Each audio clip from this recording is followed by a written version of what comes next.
جو بندوبست رب کرتا ہے. آزمائش آ جاتی ہے, بڑے بڑوں پہ آ جاتی ہے, لیکن بعض اوقات بڑی تکلیف ہوتی ہے جب اس بندے کو لوگ کٹہرے میں کھڑا کر دیں جس کا جرم ہی کوئی نہیں, اس شخص سے لوگ سوال جواب شروع کر دیں جس بیچارے کے خیال میں بھی وہ بات نہیں. پھر وہاں وضاحتیں دینا, نہ کردہ گناہوں کی وضاحتیں دینا, یہ بڑا بوجھ بنتا ہے, بڑی تکلیف ہوتی, اور لوگ کرتے ہیں یہ کام. پھر اللہ تعالیٰ جب بندوبست فرمائے, صحیح بخاری میں حضرت جریج کا ذکر فرمایا.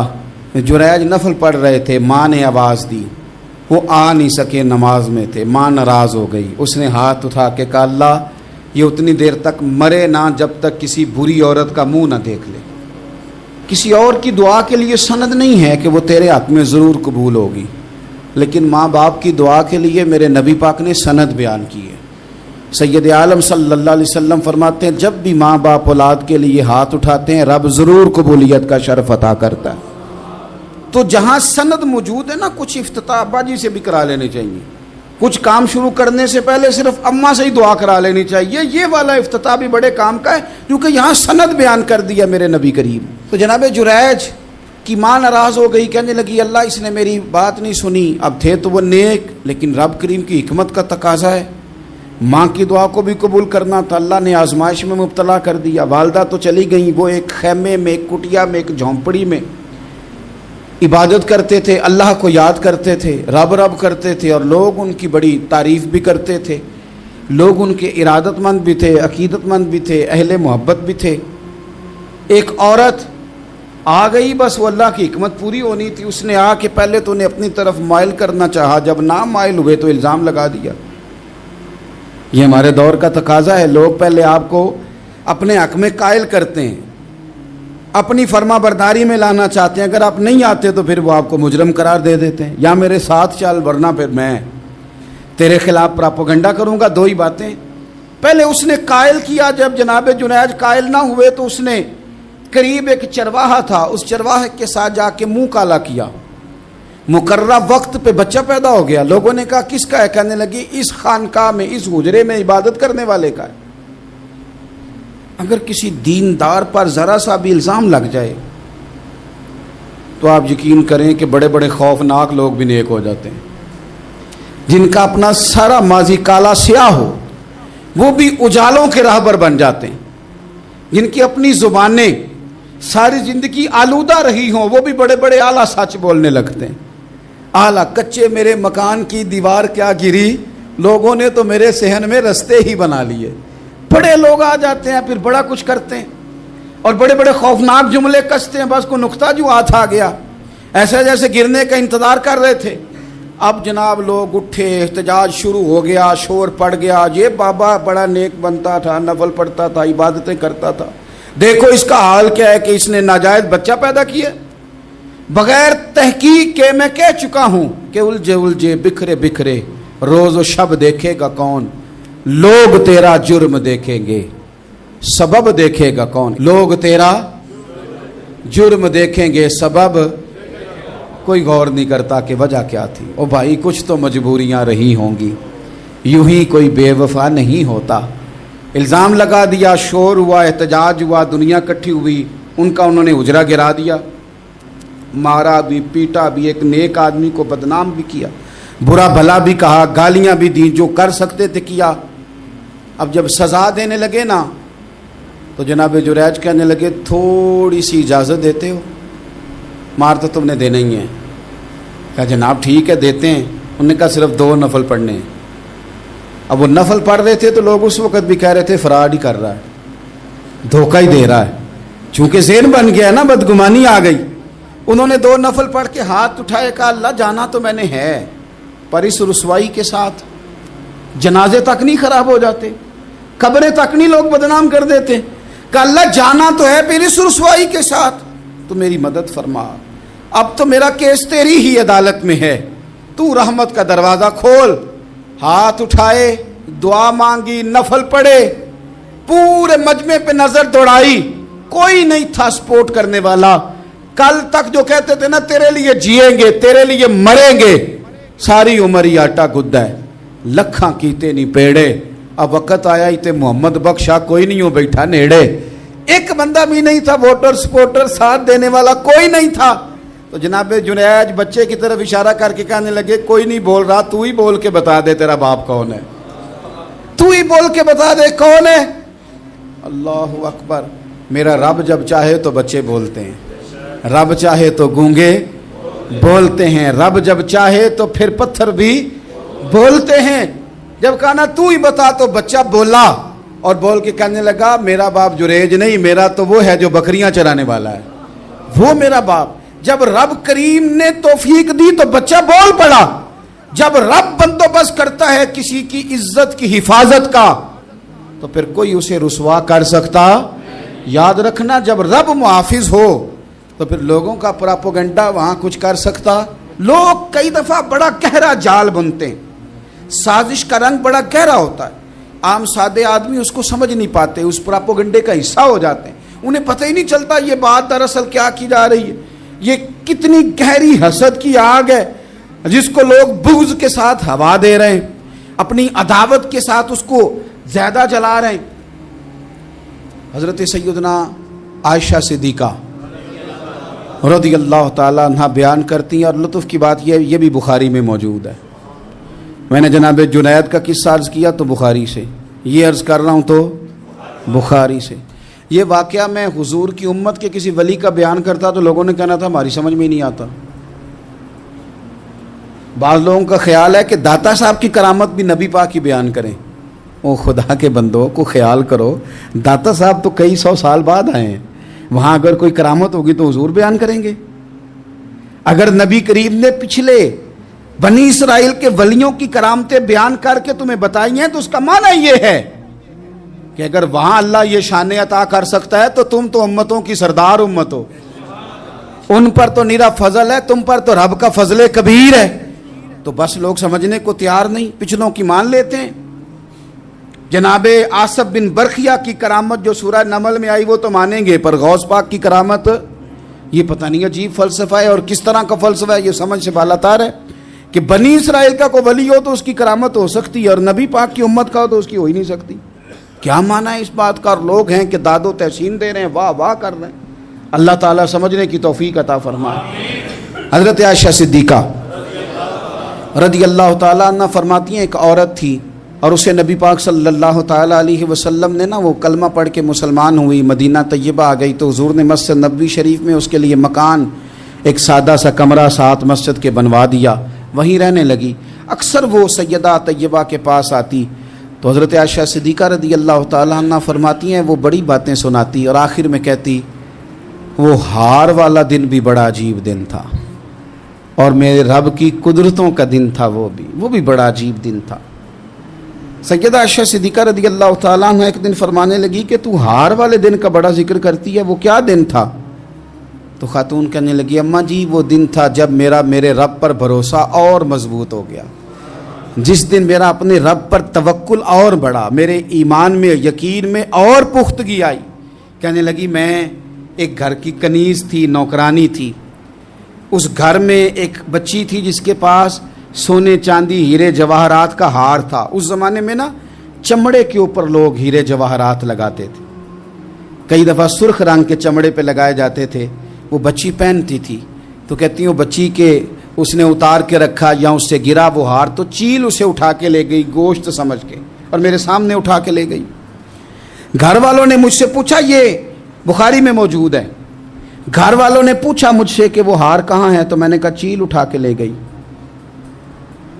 گھر میں کچھ چوری ہو جائے تو سب سے پہلا الزام کس پہ لگتا ہے؟ ملازمین پہ. کہتے انہوں نے مجھے بڑا مارا, بڑی تکلیف تھی, حتیٰ کہ میری شرمگاہ تک کی تلاشی لی, میری عزت اتنی خراب کی میں بتا نہیں سکتی. میں نے اپنی زندگی میں ایک واقعہ دیکھا, ایک امیر گھر میں چوری ہو گئی, ملازم کو اتنا مارا کہ وہ چارپائی پہ پڑ گیا. پولیس والوں سے اتنی مار پروائی گئی کہ وہ بیچارہ چارپائی پہ پڑ گیا, اور پھر وہ اتنا بیمار ہوا, اور کچھ دنوں کے بعد پتہ چل گیا کہ چور تو اپنا بیٹا ہے ان کا. پھر اس کا انتقال ہو گیا. اب وہ سیٹھ صاحب اور گھر والے آ کے مرنے والے کے کان میں معافیاں مانگ رہے ہیں, کان میں تو میں نے ان سے پھر کہا تھا کہ یہ تو اب چلا گیا ہے، تمہارا زور چلتا تھا نا، تو تم نے قانون خریدا اور تم نے اسے جتنا ہو سکا تم نے اسے مار پڑوائی، تمہارے پاس جو عدالتیں تھیں تم نے وہاں کارروائی کی، اب ایک عدالت قیامت کے دن لگے گی۔ یہ کمزور تھا نا، کچھ کر نہیں سکا۔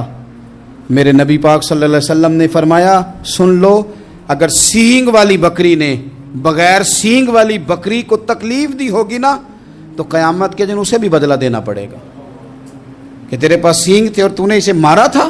وہ خاتون عرض کرتی ہے سیدہ عائشہ کی خدمت میں کہ مجھے بڑا مارا، مجھے تکلیف دی، میں کہہ رہی تھی کہ میرے سامنے چیل لے گئی ہے پر وہ نہیں مان رہے تھے، اماں جی انہوں نے مجھے بڑا مارا۔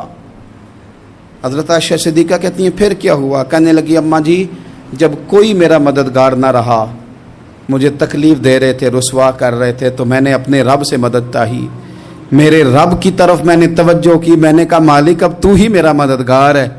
کہتی ہے وہ مجھے مار رہے تھے تو وہ چیل جو ہار لے گئی تھی وہی لے کے واپس آ گئی، اور ہمارے سروں کے قریب لا کے اس نے جب اس ہار کو پھینکا وہ مجھے چھوڑ کے سائیڈ پہ ہوئے، وہ میری بے گناہی جان گئے، لیکن آپ کو بتاؤں اس دن سے میرا اپنے رب پر یقین اور بڑھ گیا۔ مجھے سمجھ آ گئی کہ جب انسان پورا ٹوٹ جاتا ہے اور جب کوئی چاروں جانب اس کا مددگار نہیں ہوتا تو رب تو ہوتا ہے نا، اللہ تو اس کا مددگار ہوتا ہے نا، وہ تو پھر اپنے اس بندے کی مدد کرتا ہے نا، پھر وہ تو توانائی دیتا ہے نا، وہ تنہا نہیں چھوڑتا، وہ تو آنسوؤں والوں کے آنسوؤں پہ بڑا کرم فرماتا ہے، وہ تو قسم پرسی میں آ جاتا ہے، اس کی رحمت بڑھ کے استقبال کر لیتی۔ تو بھائی جب آپ پر اللہ کی حکمت کے تقاضے پورے ہونے لگیں اور زندگی میں کبھی کوئی ایسا وقت آئے کہ آپ محسوس کریں کہ تنہا رہ گئے ہیں اور کئی اپنے بھی مخالفین کی جماعت میں نظر آنے لگے ہیں، تو اس وقت پھر دل، روح، زبان اور ذہن کو یکجا کر کے سمجھ لینا کہ جب ساری دنیا ساتھ چھوڑ جاتی ہے تو رب کی رحمتیں اس وقت بھی ساتھ رہتی ہیں اور اللہ کی مدد اس وقت بھی بندے پہ کرم نوازی کرتی ہے۔ ایک اور حدیث سنیں، لطف کی بات یہ ہے یہ بھی بخاری میں ہے، یہ بھی واقعہ بخاری میں ہے۔ اللہ اکبر۔ ایک شخص نے نا ایک بندے سے قرض مانگا، اس نے کہا مجھے قرضہ دو، وہ کہنے لگا کہ کتنا قرضہ؟ اس نے کہا 1000 دینار۔ دینار سونے کا ہوتا تھا، درہم چاندی کا ہوتا تھا، 1000 دینار چاہیے۔ اس نے کہا کوئی گواہ ہے تیرے پاس؟ غریب کا گواہ بھی کوئی نہیں بنتا، کبھی الجھ جائے نا کوئی بندہ تو کئی اپنے بھی کہہ دیتے ہیں کہ ہم اس کے قول فعل کے ذمہ دار نہیں ہیں۔ ایک غریب آدمی کو قرض کی ضرورت پڑ گئی، 1000 دینار چاہیے۔ میں کہہ چکا ہوں کہ درہم چاندی کا ہوتا تھا، دینار سونے کا، اب 1000 دینار لینا ہے۔ تو جس بندے سے اس نے کہا، اگرچہ وہ نیک بندہ تھا، اس نے کہا یار 1000 دینار دے دو، تو کہنے لگا کوئی گواہ ہے تیرے پاس؟ وہ کہنے لگا غریبوں کا گواہ کون ہوتا ہے؟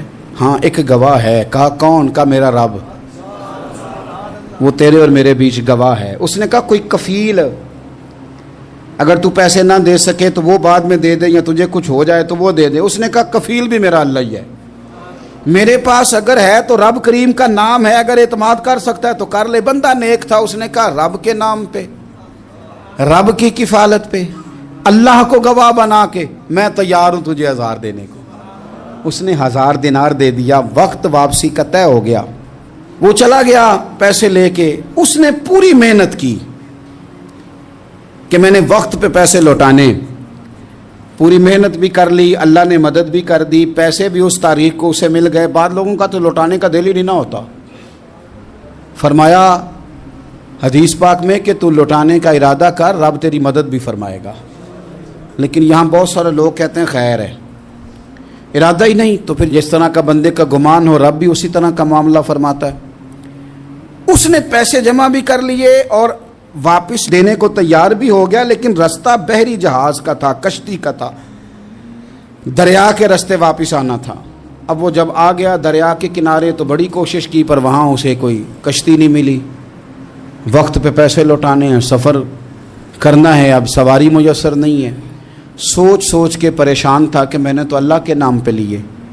اچانک دل میں ایک تجویز آئی، اس نے ایک لکڑی لی، لکڑی کو اندر سے کھولا، 1000 دینار اس میں بھرا، بخاری پڑھ رہا ہوں، اور ساتھ ایک خط بھی لکھا کہ یار میں پیسے پہنچانا چاہتا تھا پر مجھے کوئی چیز نہیں ملی دریا کے اس پار آنے، اللہ کے نام پر تیری طرف روانہ کر رہا ہوں۔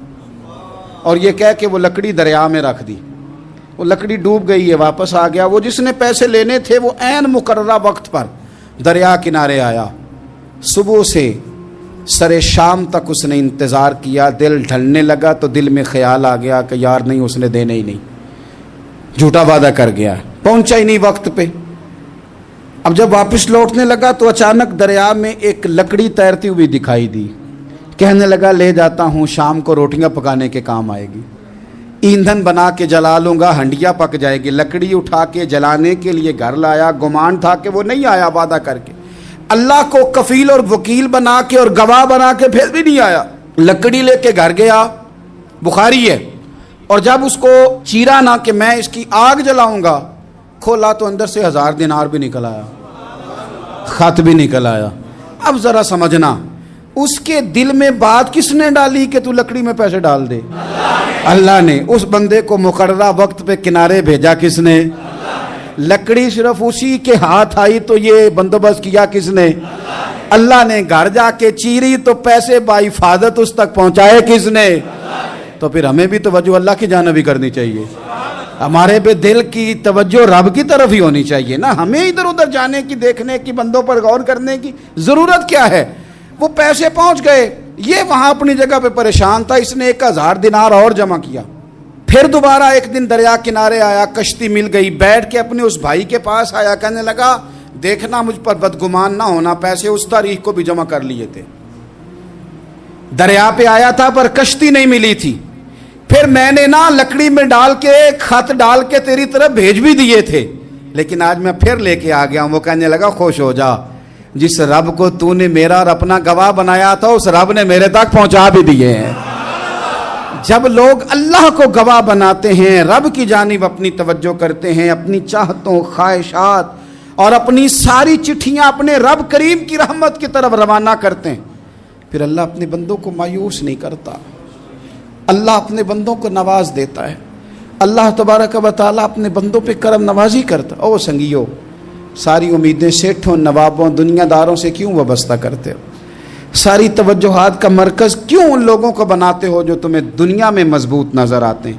اپنی توجہات کا مرکز اپنے خدا کو بنائیے، اپنے مالک کی جانب اپنی ساری خواہشات کا رخ پھیر دیجئے، اپنی توجہات اپنے رب کی جانب کر لیجئے، وہ اپنے بندوں پہ بڑی کرم نوازی فرماتا ہے، وہ عزتوں کا بھی محافظ ہے، وہ پریشانیوں میں کرم نوازیاں فرمانے والا ہے، وہ ساتھ دینے والا ہے، وہ اس کی رحمت قریب آ کے بندے کو سہارا دیتی ہے، وہ اپنے فضل سے اپنے بندوں کی ہر مشکل میں دستگیری فرماتا ہے۔ اسیاں سے کبھی ہم نے کنارہ نہ کیا، اور تو نے بھی تو دل آزردہ ہمارا نہ کیا، ہم نے تو جہنم کی بہت کی تدبیر، پر مولا تیری رحمت نے گوارا نہ کیا۔ عدل کریں تے تھر تھر کمبن، اچیاں شانہ والے، تجھے تو فضل کریں تے بخشے جاون، میرے جے منہ کالے۔ آخر دعوایا ان الحمد للہ رب العالمین۔